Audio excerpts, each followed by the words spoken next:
As Yakima police search for answers about the deadly shooting at Circle K tonight, we are hearing from family members of one of those 3 victims. Plus, we have an in-depth look at court documents and what they tell us about the suspect in this case. And the air stagnation continues throughout most of our areas with some shower activity on the way this week as well. I'll get you prepared. Now, Cap KVUE local news at 5. Good evening. I'm Alyssa Warner. I'm Jason Valentine. Thank you for joining us on this Wednesday evening. Well, the victims who were killed at the Circle K convenience store yesterday morning have been identified. Authorities say 54-year-old Jeffrey Howlett had been shot multiple times while in his vehicle outside the gas station. Inside the store, 40-year-old Nikki Godfrey and 65-year-old Roy Knob Jr. were shot and killed. Authorities said all 3 people died at the scene. Cap KVUE's Emily Goodell spoke to the family of one of those victims, 65-year-old Roy Knob Jr. Yeah, Roy's son tells Emily his dad was a retiree who loved fishing, camping, barbecues, and spending time with his family, and that he loved to make people laugh. The Circle K, they told us, was his regular coffee stop. That's what he was doing, they say, when a gunman opened fire and shot him.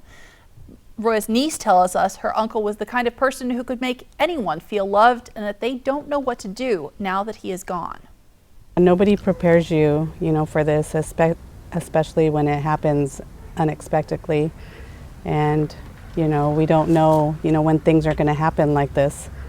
So, we all need to just live life to the fullest because we never know when this is going to happen to one of us or to one of our family members.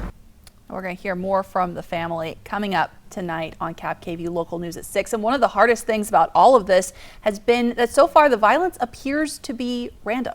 Yeah, again, Cap KVUE's Emily Goodell has been following this investigation from the beginning and joins us with the latest. Emily. People go to the gas station to get gas every day. People go into a convenience store to pick up something to eat or something to drink every day. What doesn't happen every day is a gunman opening fire on 3 strangers at a Circle K for seemingly no reason. And police say there's nothing to stop it from happening again. Police haven't been able to find any connection between the shooter and the victims. Yakima Police Chief Matt Murray says they believe the shooting was completely random. He said that makes it tough on not just the families, but on the community. Just fear that it could be me at any time, in any place.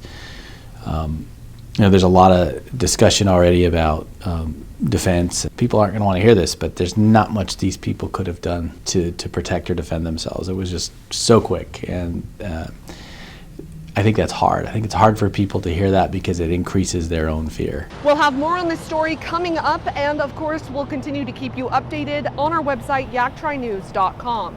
Reporting, I'm Emily Goodell, Cap KVUE Local News.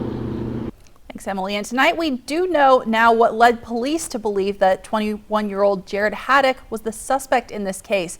Cap KVUE's Madeline Hagan joins us in studio to talk about that probable cause statement. Maddie, you read through it. What does this reveal about that morning? Yeah, Alyssa, it's a very detailed document. Investigators are relying heavily on surveillance video and witness accounts recalling this horrific crime on Tuesday morning. Court documents recount the moments officers responded to a very graphic scene. 68-year-old Jeffrey Howlett found shot dead inside his car. Nikki Godfrey and Roy Knob Jr. shot multiple times. Surveillance footage showing suspect Jared Haddock reloading his gun after shooting them. We've learned the store's employee was in the back of the Circle K and heard the gunshots and then called 911. Investigators say they have managed to pull multiple businesses' surveillance cameras, all showing Haddock at the Circle K.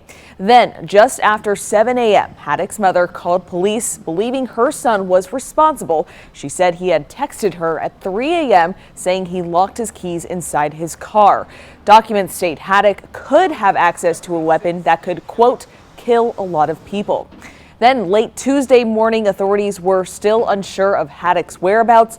Around 2:15 in the afternoon is when a woman called 911 reporting Haddock was behind Target. He asked her to borrow her phone to call his mother. That's when officials say he confessed to his mom what he had done and said he was going to take his own life. Officers say by the time they arrived on the scene, Haddock had turned the gun on himself. He later died at a hospital. Now, so far, investigators have not said anything about a motive, if any, in this shooting. But we've learned more about the suspect's criminal history. What is some of that revealed in this probable cause document? Yeah, Alyssa, there are a couple of pieces of information that kind of give us some insight into Haddock's history. His mother told police Jared had been using methamphetamine for about 3 years and his drug use was worsening. Haddock's mother also shared her concerns about his mental state. We've gained access to prior court records. In 2020, Jared was arrested for stealing a car. That's a Class B felony. Later, he was admitted to the felony diversion program, but documents state he used drugs while in that program, which would terminate the agreement. But an additional document showed that motion was dismissed. So a little bit of unclarity there in that situation and how it ended. But again, if there is one, we still don't know Haddock's motivation behind this crime. And on top of that, there was an entire conversation that took place between the suspect and his mother before he died. Police have yet to reveal what they discussed. Alicia, Jason, back to you.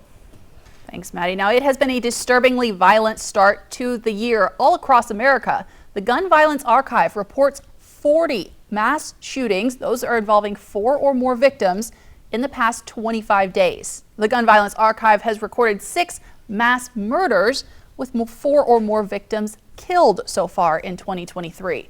That puts us far ahead, and not in a good way, of where we were even in the past 2 years, which the Gun Violence Archive again counts as some of the worst on record for mass shootings. Now, 3 of those mass shootings happened in California within 3 days.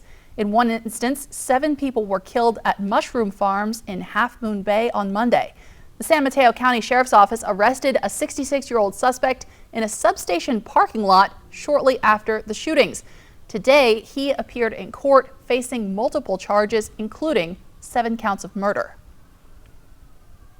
This is the highest number of charges of 7 counts of murder we have not had in San Mateo County before. A case with 1 instance of 7 murders at once. He is not a citizen of this country. There's plenty of motive to run.